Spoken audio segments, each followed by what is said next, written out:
SUPERCLOWN here with some snowboarding tips of the day. I'm out here on my new snowboarding. I'm calling Lightning for short. I think her name's Rainbow Blackfish. Look at that sunset. Just taking a pause, because pausing's important, and thinking about what I learned by putting on my new bindings inside out and at the wrong angle. And what I learned was tip number one: sometimes you got to go too far in order to know where far enough is and back on off of it. I learned this a lot in my life. Learned it today again with this binding here. That's too far. That's all right. I can do it. Tip number two is, if things are feeling a little bit off, it might be you.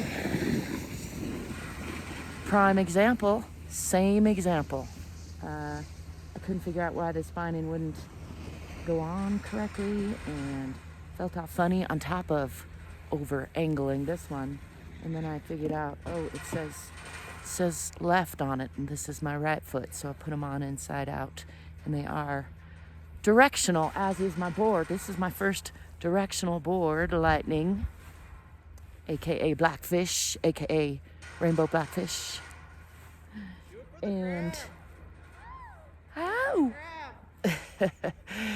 And indeed, the thing that was off was me, because I put these bindings on inside out, mainly. I mean, other things might be off too, but that's definitely accounting for most of it today. And number three, as always, you gotta just roll with it. Bend your knees, ride it out, because that's how we do, especially in snowboarding. If you're not falling, you're not trying, as they say. Get that up the hill action. It is a gorgeous day. Let's come back around. Try not to make you dizzy, but I also want to share that view with you. Ooh. I hope that whatever else you're into, you're remembering to stay curious, stay courageous, stay as fit as you can and as free as you can, and get some on ya. It's going by quicker than you think. Ciao for now. Hey, give me a thumbs up, would ya? Thanks.